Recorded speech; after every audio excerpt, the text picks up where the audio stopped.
This is actually from the Dallas Morning News. A former military lawyer who served in the Reagan White House and worked for Ross Perot is suing a Dallas-based religious organization.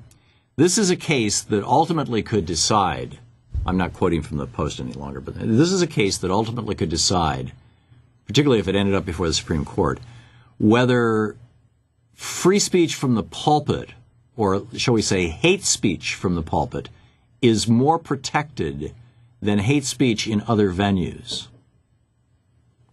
I find this absolutely fascinating. Mikey Weinstein, who's been on this program a number of times, he's the founder of the Military Religious Freedom Foundation, which he got into when, as I recall, his son went into the Air Force Academy. He's Jewish, and his son was the victim, shall we say, of heavy proselytizing by evangelical Christians who have essentially taken over the Air Force Academy, at least according to Mikey in the book he wrote.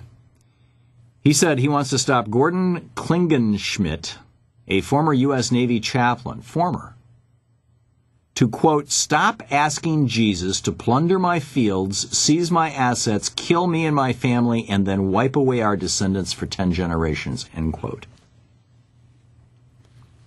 Mikey, by the way, as a result of things like being on our show and others and writing his book, has had swastikas emblazoned on their home, animal carcasses left on their doorstep, feces thrown in their house, received death threats.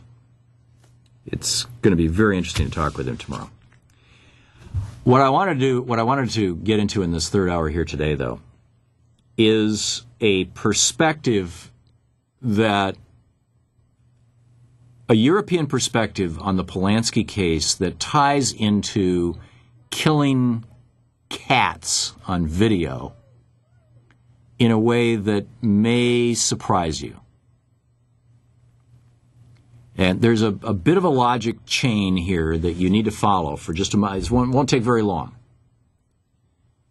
But there was a brilliant op-ed in the International Herald Tribune that I read when I was in Germany by Ronald Sokol, who is a lawyer in Aix-en-Provence, France.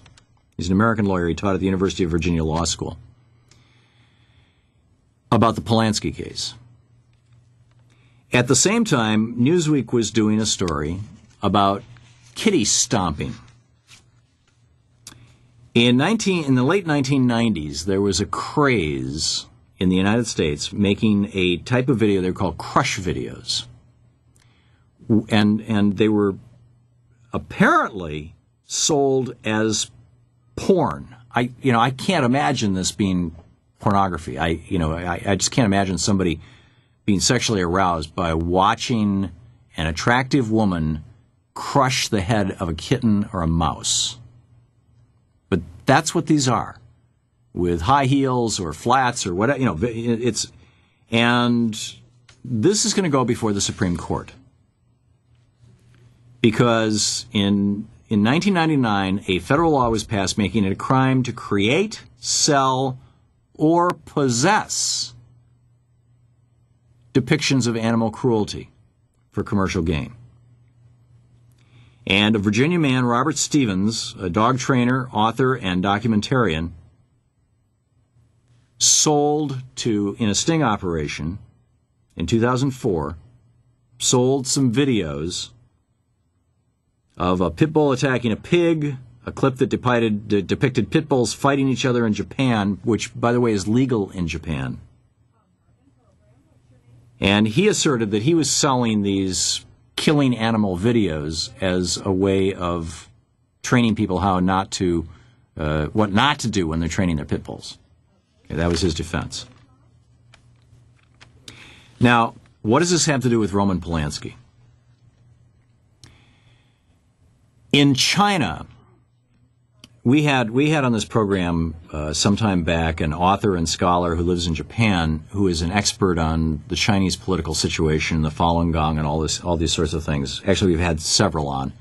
And one of the points that I didn't understand before I started talking to these folks was, but I got, and I get, is that in China, almost everybody is a criminal by legal definition. In China, it is illegal for you to move from your home without a permit from the government. Yet more than a third of all the people of China have moved, most of them looking for work, without a legal permit. There are thousands of small violations, small laws that people routinely violate that actually have very severe penalties, ranging from things like jaywalking to things like moving without a permit.